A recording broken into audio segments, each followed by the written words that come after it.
Welcome back again dear students.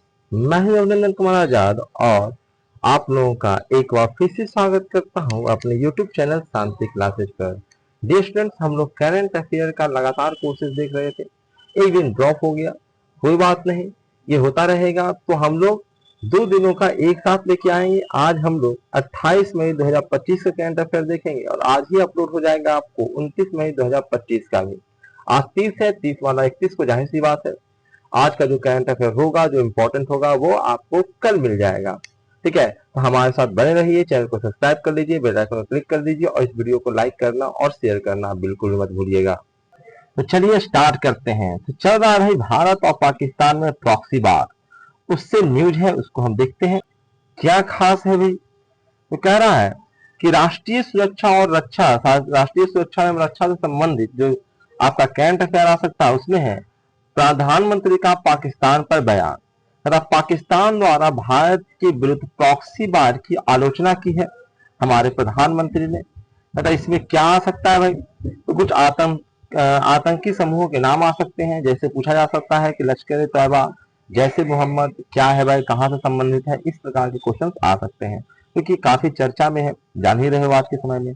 तथा आतंकी समूह जैसे लश्कर ए तैयबा और जैसे मोहम्मद को समर्थन देना, इसका उन्होंने आलोचना किया है हमारे प्रधानमंत्री ने कि पाकिस्तान की सेना और सीधे सीधे उसकी गवर्नमेंट जो है वो आतंकी समूह का सीधे सीधे समर्थन कर रही है, जिसकी आलोचना भारत के प्रधानमंत्री ने किया है। यह हाइब्रिड वारफेयर का हिस्सा है जिसमें आतंकवाद, साइबर अटैक, गलत सूचना शामिल होते हैं।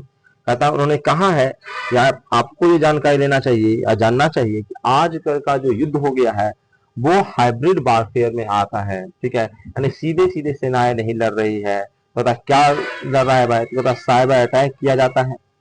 ठीक है, गलत सूचनाएं फैलाई जाती है और इसमें एक और चीज जुड़ गया है, वो है आतंकवाद का सहारा लिया जाता है आजकल के युद्ध में। ठीक है, सीधे सीधे सेनाएं नहीं भिड़ रही है, सीधे सीधे आपके बॉर्डर पे फायरिंग या सेनाएं अटैक नहीं कर रही है। तो कर क्या रहा है भाई, तथा इन सब चीजों का इस्तेमाल किया जा रहा है, आर्थिक वारफेयर में चला जाए, यानी पूरा मिलकर एक हाइब्रिड वारफेयर बन गया है, ऐसा हमारे प्रधानमंत्री ने कहा है।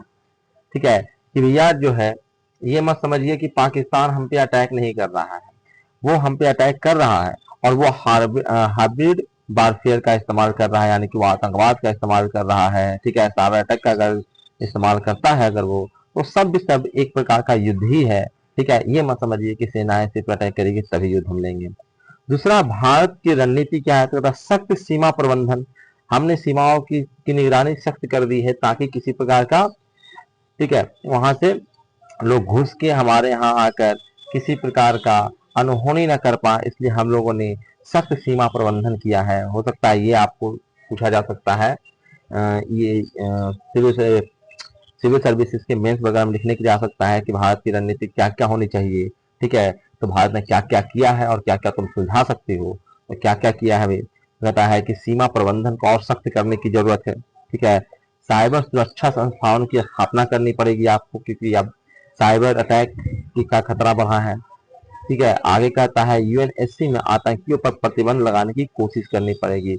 यूनाइटेड स्टेट्स सिक्योरिटी काउंसिल में हमें बार बार जाके जिक्र करना पड़ेगा, बार बार मैटर उठाना पड़ेगा। जिस प्रकार से वो कश्मीर का मैटर उठाता है उसी प्रकार से हमारा काम होना चाहिए कि यूएनएससी में जाके बार बार हम इन आतंकी संगठनों को बैन करने की बातें करें और दुनिया को एक साथ लाने की कोशिश करें। जो भी आतंक से सताए हुए कंट्री हैं, राष्ट्र हैं, उनको याद दिलाएं, उसको अपने साथ जोड़ने की कोशिश करें। आगे है स्वदेशी 5वीं बीड़ा का लड़ाकू विमान MHCA। ठीक है, ये काफी चर्चा में है, 5वीं जनरेशन, 5th जनरेशन का, ठीक है, लड़ाकू विमान भारत में शामिल होने के लिए, इसको परचेज के लिए काफी चर्चाएं चल रही है। पूरे विश्व स्तर पर उस पर पॉलिटिक्स हो रहा है, भारत को खरीदना चाहिए, भारत लेगा तो ये हम कर देंगे, वो कर देंगे, आपसे प्रतिबंध लगा देंगे, ऐसे ढेर सारी चर्चाएं चल रही है। तो 5th जनरेशन का स्वदेशी पीढ़ी का हम लड़ाकू विमान विकसित करने की फिराक में है। ठीक है, तो उस पर क्या है, कहता HAL और निजी कंपनियों के सहयोग से विकसित किया जाएगा हमारा 5th जनरेशन का स्वदेशी यानी मेड इन इंडिया लड़ाकू विमान बनाने की हम फिराक में हैं, बनाने की कोशिश में लगे हुए हैं।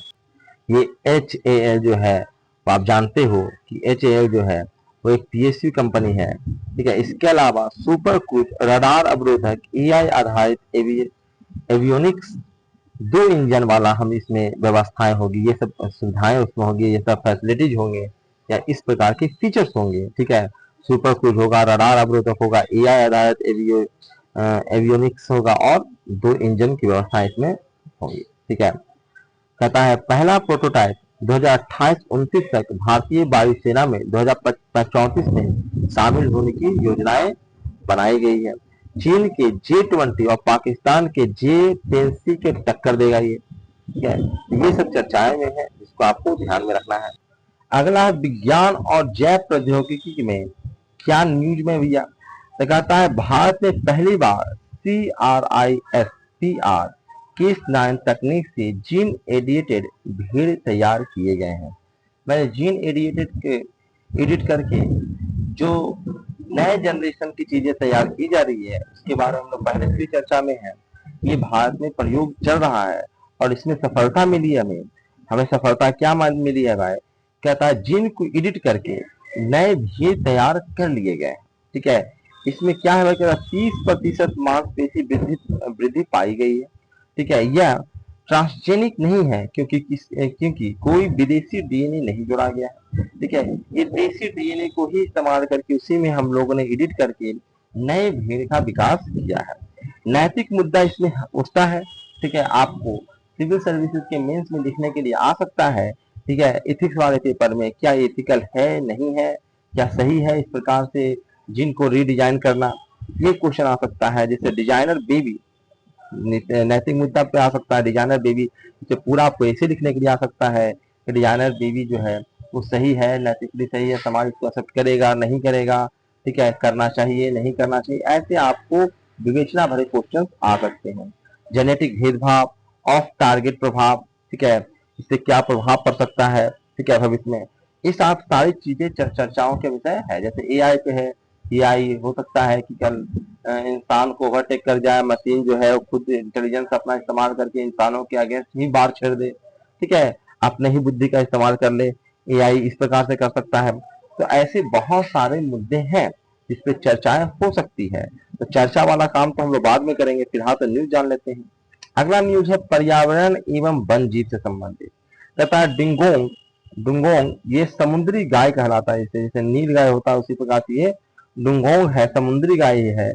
ये क्या है भाई, ठीक है, पूछा जाएगा डिंगोंग क्या है, समुद्री गाय है। क्या है भाई, भारत में इसकी जनसंख्या घटकर 200 रह गई है। समुद्री घास पे आश्रित एकमात्र समुद्री शाकाहारी स्तनधारी है ये। पूछा जा सकता है ये कि एकमात्र समुद्री घास पे आश्रित एकमात्र समुद्री शाकाहारी स्तन जीव कौन है, तो बता डिंगोंग, जिसको हम समुद्री गाय भी कहते हैं। इसी कारण से इसको गाय कहते हैं क्योंकि वो शाकाहारी है। कहता है IUCN की सूची में वैल्यूएबल CMS और Indian wild life protection act में ये संरक्षित है। ठीक है, ये काफी यूपीएससी के लिए खासकर ये जो प्रीलिम्स का एग्जाम होता है, ऑब्जेक्टिव एग्जाम्स होता है, उसके लिए ये सब क्वेश्चंस काफी इंपॉर्टेंट होते हैं, ध्यान रखिएगा। तमिलनाडु के पार्क बे में पहला डुंगोंग संरक्षण रिजर्व स्थापित है। तो ये भी पूछा जा सकता है कि डुंगोंग संरक्षण कहाँ स्थापित है भैया, तो तमिलनाडु में कहाँ स्थापित है, तो पार्क बे में ये स्थापित है। तो ये भी पूछा जा सकता है जनरल स्टडीज में, कई जगहों पे कई एग्जाम्स में आ सकता है। आगे बढ़ते हैं हम लोग। अगला है आपका भूगोल और अंतरराष्ट्रीय संबंध से संबंधित। ठीक है, जैंगजोर कॉरिडोर, जैंगजोर कॉरिडोर क्या है भाई, तथा अजरबैजान द्वारा प्रस्तावित 43 किलोमीटर लंबा मार्ग जो नक्चीवन को बाकू बंदरगाह से जोड़ता है। ठीक है, वो है आपका जैंगजोर कॉरिडोर। तथा भारत की चिंता क्या है, भारत की चिंता है कि ईरान के चाबहार पोर्ट और INSTC पर प्रभाव पड़ेगा। ईरान का चाबहार पोर्ट जो है वो भारत को दिया हुआ, भारत ने लीज पे ले रखा है, उसको विकसित कर रहा है। तो भारत की चाबहार पोर्ट को इससे असर पड़ेगा उसका, ये भारत की चिंता का विषय है। आगे क्या है, कहता है क्षेत्र में भारत की पहुंच सीमित हो सकती है। ठीक है, इस क्षेत्र में इस कॉरिडोर के निर्माण से, ठीक है, इस कॉरिडोर के निर्माण से जो भारत का पहुंच है वो थोड़ा सा सीमित हो सकता है, क्योंकि अल्टरनेटिव मार्ग बन जाएगा तो भारत को, जो भारत ने जो काम के लिए चाबहार बंदरगाह ले रखा है उसमें थोड़ा सा हमें तकलीफ हो सकता है। आगे है कंचनजंगा पर्वत पर चढ़ाई पर रोक की मांग लगा की गई है। कंचनजंगा, ठीक है, भारत में सबसे ऊंचा जो चोटी है वो कंचनजंगा है, क्योंकि माउंट एबू जो है वो नेपाल में पड़ता है। तो भारत का सबसे ऊंचा चोटी केटू, काराकोरम और कंचनजंगा, ये सब जो है वो बहुत ऊंची चोटियों में से है। ठीक है, तरह सिक्किम सरकार ने केंद्र से अनुरोध किया है कि स्थानीय लोगों के अनुसार यह एक पवित्र पर्वत है। ठीक है, सिक्किम सरकार ने केंद्र से अनुरोध किया है कि ये जो पर्वत है ये काफी जो यहाँ के स्थानीय लोग हैं उसके लिए एक पवित्र पर्वत है, तो इस पे ये मनोरंजन के लिए चढ़ना, रिकॉर्ड हासिल करने के लिए चढ़ना, इस पे रोक लगाया जाना चाहिए। ठीक है, क्योंकि पूरी दुनिया से लोग आते हैं और इस पे क्लाइंबिंग करते हैं और सबको परमिशन होता है क्लाइंबिंग करने का, किसी को रोका नहीं जा सकता है। तो भारत सरकार से स्टेट गवर्नमेंट ने ये अपील की है कि भैया इस पे रोक लगाइए। अरे दुनिया की तीसरी सबसे ऊंची चोटी है, मैंने बताया ही आपको, ये तीसरी सबसे ऊंची चोटी है और नेपाल भारत सीमा पर ये स्थित है, कंचनजंगा। ठीक है, ये दिखता भी है, अगर आप इधर जाओगे सिक्किम वगैरह में जाओगे आप, ठीक है, या नेपाल जाते हो तो आपको ये देखने को मिलेगा कंचनजंगा। ठीक है, तो तीसरी सबसे ऊंची चोटी है और इस पे लोग चढ़ने की कोशिश करते हैं, लेकिन ये स्थानीय लोग इस पे विरोध दर्ज करते हैं कि भैया ये हमारा पवित्र क्षेत्र है, किसी का इस प्रकार से जाके वहाँ पिकनिक और पार्टी करने के लिए नहीं है। ठीक है, आगे बढ़ते हैं। अगला है आपका कानून और न्याय से संबंधित। इसमें क्या है जी, कहता असिस्टेड डाइंग कानून फ्रांस, ये फ्रांस का कानून है और क्या है ये चर्चा में, क्यों है चर्चा में। कहता फ्रांस के नेशनल असेंबली ने इस कानून को पारित किया है। ठीक है, असिस्टेड डाइंग के कानून को पास किया है। कहता क्या है, कहता लाइलाज रोगियों को इच्छा मृत्यु की अनुमति प्रदान की गई है। ऐसे लोग जो मरने वाले हैं, कष्ट से जी रहे हैं, ठीक है, आप ही के परिवार में कुछ ऐसे लोग हैं जो जीना नहीं चाहते हैं, या फिर कहो कि जिनके इलाज के लिए आपके पास पैसे नहीं है, ठीक है, तो उस पे खर्चा करके भैया बूढ़े बुजुर्ग हैं, उसको उतना हम पैसा खर्च करके उनको हम जिंदा भी रखते हैं, तो आप इतनी ज्यादा इकोनॉमिकल क्राइसिस में चले जाओगे कि भैया वो जिंदा रह के भी ये नहीं पाएंगे। तो ऐसे लोग जिसका बीमारी लाइलाज है, इलाज नहीं हो सकता है, वो बेड पे पड़े हुए हैं, ठीक है, काफी कष्ट भोग रहे हैं, तो ऐसे लोग अगर वो खुद को मरना चाहते हैं, इसका इजाजत वहाँ के कानून ने दे दिया है। ये भी इथिक्स का क्वेश्चन बन सकता है यूपीएससी सिविल सर्विसेज में। ठीक है, आपसे पूछा जा सकता है कि सही है या गलत है, पूरा इसे लिखने के लिए यहाँ तो न्यूज जानिए, न्यूज में भी आपका ऑब्जेक्टिव में आ सकता है ये कहाँ सबसे पहले ये कहाँ लागू हुआ है। अगर आप फ्रांस में, ये कानून कहाँ है लागू हुआ है और किससे संबंधित है, ये सब चीजें पूछी जा सकती है। ये लाइलाज रोगियों को इच्छा मृत्यु का अनुमति देता है, गवर्नमेंट परमिशन देता है ये। ठीक है, भारत में केवल पैसिव यूथनेसिया वैध है। ठीक है, भारत कहता है कि क्या भारत में वैध है, मतलब भारत में केवल पैसिव यूथनेसिया वैध है, यानी कि supreme court common case versus union of India 2018 में ये ऑर्डर जो था ये सुप्रीम कोर्ट के द्वारा दिया गया था। एक्टिव यूथनेसिया भारत में अवैध है। ठीक है, पैसिव यूथनेसिया को हम जो मतलब लगभग मर गए हैं, ठीक है, पैसिव यूथनेसिया मतलब आपका होता है कोमा में जो चले गए हैं, जो एक्टिव नहीं है, जिसका हर शरीर हरकत नहीं कर रहा है, उसको एक तरह से मरा ही समझा जाता है, तो उसको इच्छा मृत्यु का अधिकार है कि भैया डॉक्टर तो बता रहा है कि अभी इसका सांसें चल रहा है लेकिन बिल्कुल पैसिव है, यानी किसी प्रकार का शरीर में हरकत नहीं है, तो उसको आप इच्छा मृत्यु दे सकते हैं, लेकिन एक्टिव जो है उसको नहीं मारा जा सकता है। ठीक है, भारत में ये अवैध है। ठीक है, आगे देखते हैं, कहता है FCRA अधिनियम 2010 में संशोधन। ठीक है, ये क्या है भाई, तो कहता है विदेशी फंड प्राप्त एनजीओ को समाचार प्रकाशन की अनुमति नहीं है। ठीक है, यानी जिसकी फंडिंग बाहर से, यानी कोई भी न्यूज जो है, जितने भी न्यूज एजेंसियां हैं भारत की, वो विदेश से फंडिंग नहीं ले सकती। ठीक है, तो होस्ट क्या करता है लोग कि विदेश से फंडिंग दे दे के अपना न्यूज को प्रमोट करा सकता हो सकता है कि भारत सरकार मोदी जी से किसी को नफरत लग रहा है, मोदी बहुत मजबूत है, इससे हम डील नहीं कर पा रहे हैं, तो वो क्या करता है कि जितने भी न्यूज एजेंसियां उसको पैसा देता है और पैसा दे के अपने ढंग से न्यूज प्रकाशित कराता है। ठीक है, दिन रात मोदी का बुराई करेगा, दिन भर आपकी सरकार के खिलाफ आपको भड़काएगा, दंगे फैलाएगा, ये सब काम करेगा। ठीक है, कहते इससे नुकसान क्या होता है, कहते इससे आपकी गवर्नमेंट कमजोर पड़ती है, जाहिर सी बात है इससे आपकी गवर्नमेंट कमजोर पड़ जाएगी। तो सरकार ने क्या किया कि ऐसे एनजीओ, ठीक है, जिसको पैसा मिल रहा है कहाँ से, कहता विदेश से पैसा मिल रहा है, विदेश से फंड नहीं मिल रहा, वो न्यूज प्रकाशन का काम नहीं कर सकते। यानी न्यूज प्रकाशन से जो भी कंपनियां जुड़ी हुई है वो विदेश से फंड नहीं ले सकती। सरकार कैसे तय करेगी, सरकार को तो सब कुछ पता है कि पैसा कहाँ से लाओगे। ठीक है, ऐसे भी सरकार को बिना बताए अगर पैसा तुम लेते हो, ठीक है, तो वो ऐसे ही लीगल है। ठीक है, वो ऐसे ही ब्लैक मनी है। सरकार को अगर इनकम टैक्स को तुमने नहीं बताया कि तुम्हारा अर्निंग कहाँ से हुआ और कहाँ तुम खर्चा कर रहे हो, तो ऐसे भी वो क्या है, वो इलीगल पैसा है, उसको ऐसे ही वो अ, आपका जो ब्लैक मनी में कंसिडर कर किया जाएगा और पकड़ा जाएगा तो तुम जेल भी जाओगे, पैसा भी जब्त हो जाएगा। ऐसे पैसे का लेन देन जो होता है वो हवाला के थ्रू होता है। ठीक है, हवाला के थ्रू होगा। मूवी अगर हम देखे होंगे, ठीक है, जिसमें सरकार को इन्फॉर्मेशन नहीं दिया जाता है तो कहता है वो उससे तो तुम ले ही सकते, इलीगल ढंग से तो तुम ले ही सकते हो, लेकिन सरकार परमिशन नहीं देता है, यानी कि तुम पकड़ाओगे तो जेल जाओगे और तुम पे कड़ा एक्शन होगा। विदेश से फंड लेकर आप समाचार प्रकाशन नहीं कर सकते। कहता RNI registrar of newspaper for India से प्रमाण पत्र आवश्यक है आपको। अगर आप न्यूज का पब्लिकेशन करते हैं तो FCRA अधिनियम, यह अधिनियम अभी एक्ट नहीं बना है। ठीक है, 2010 में संशोधन हुआ है। ठीक है, सॉरी मैं गलती बोल गया, ये अधिनियम है, विधेयक नहीं है। ठीक है, और ये 2010 के ही अधिनियम है और उसी में संशोधन हुआ है। ठीक है, विधेयक जो होता है वो अभी जो जब तक वो संसद में आता है तो उसको हम विधेयक कहते हैं, लेकिन ये क्या है, अधिनियम है, नियम है। ठीक है, ये कानून है, एक्ट है। ठीक है, और ये 2010 में ही था, लेकिन उसी में हमने कुछ संशोधन करके चीजों को जोड़ा है, जिसमें आपका कि विदेश से फंडिंग अगर आप प्राप्त कर रहे हैं तो न्यूज समाचार पत्र प्रकाशित नहीं कर सकते, या फिर उल्टा भी सत्य है कि अगर आप समाचार एजेंसी हैं तो आप विदेश से फंड नहीं ले सकते हैं। और दूसरा, अगर आप न्यूज़पेपर प्रकाशित कर रहे हैं, ठीक है, समाचार पत्र प्रकाशन कर रहे हैं, तो आपको RNI यानी registrar of newspaper for India से प्रमाण पत्र की आवश्यकता है आपको। इसका उद्देश्य क्या है, उद्देश्य है पत्रकारिता में विदेशी प्रभाव को रोकना। कोई पैसा विदेश से देकर आपको कुछ और चीज लिखवा दे न्यूज़पेपर में, ऐसा नहीं होना चाहिए। ठीक है, यानी विदेशियों का हस्तक्षेप भारत के पॉलिटिक्स में ना हो। ठीक है, इसीलिए ऐसी व्यवस्थाएं की गई है। चलिए अगला, अगला है कृषि खनिज और योजनाएं तथा प्रधानमंत्री किसान संपदा योजना PMKSY।